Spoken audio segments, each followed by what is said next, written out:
क्षिप्त रामायण पार्ट 1 आदि कांड। अयोध्या और महाराज दशरथ। बहुत पुरानी बात है। त्रेता युग में कौशल राज्य में इक्ष्वाकु वंश के राजा दशरथ राज्य करते थे। उनकी राजधानी अयोध्या थी, जो सरयू नदी के तट पर बसी थी। अयोध्या अत्यंत सुंदर और समृद्धशाली नगर था। यह 12 योजन लंबा और 3 योजन चौड़ा था। इस नगर का निर्माण बड़े सुनियोजित ढंग से किया गया था तथा इसकी सुरक्षा के भी पर्याप्त प्रबंध किए गए थे। नगर के चारों ओर ऊंची दीवार थी और उसके बाहर खाई। सैकड़ों सैनिक और महारथी इसकी रक्षा के लिए सदैव तैयार रहते थे। राजमहल नगर के बीचों बीच स्थित था। वहां से 8 सड़कें बराबर दूरी पर परकोटे तक जाती थी। नगर में अनेक विशाल भवन, सुंदर उद्यान व सरोवर तथा मनोरंजन स्थल थे। अयोध्या नगर धन्य धान्य से परिपूर्ण था। अयोध्यावासी सुख सुविधाओं तथा आनंद से भरा जीवन जीते थे। नगर में हर तरफ सुख शांति का वातावरण था। लोग शूरवीर, कला प्रेमी, विद्वान, स्वस्थ, सदाचारी और अपने धर्म का पालन करने वाले थे। महाराज दशरथ बड़े प्रतापी, ज्ञानी, सदाचारी राजा थे। वे अपने धर्म का पालन करने वाले तथा कुशल प्रजापालक थे। वे वचन के पक्के और सत्यव्रती थे। वे राज्य का कार्य सुमंत्र जैसे 8 सुयोग्य मंत्रियों तथा वशिष्ठ, जाम्बाली जैसे राजपुरोहित के परामर्श से भली भांति चलाते थे।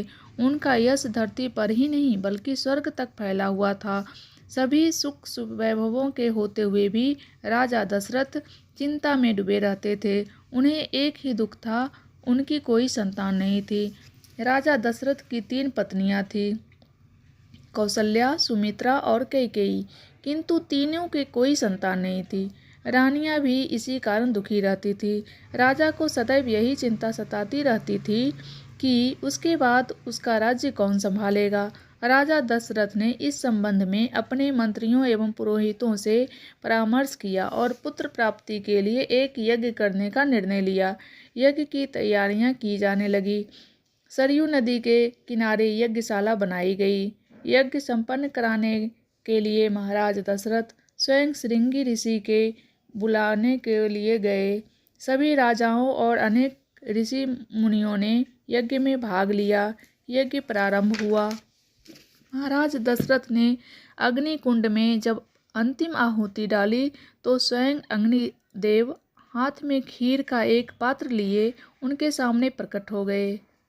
श्रृंगी ऋषि ने अग्निदेव से खीर का पात्र ले लिया और राजा दशरथ को देते हुए कहा, हे राजन, यह खीर अपनी रानियों को खिला दीजिए।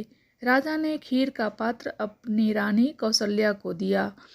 कौशल्या ने आधी खीर अपने लिए रखकर शेष सुमित्रा को दे दिया। सुमित्रा ने उनमें से आधी खीर रखकर बाकी कैकेयी को दे दी। कैकेयी ने भी उनमें से आधी खीर खाकर बाकी सुमित्रा को लौटा दी। खीर खाकर तीनों रानियां गर्भवती हो गई। Thank you.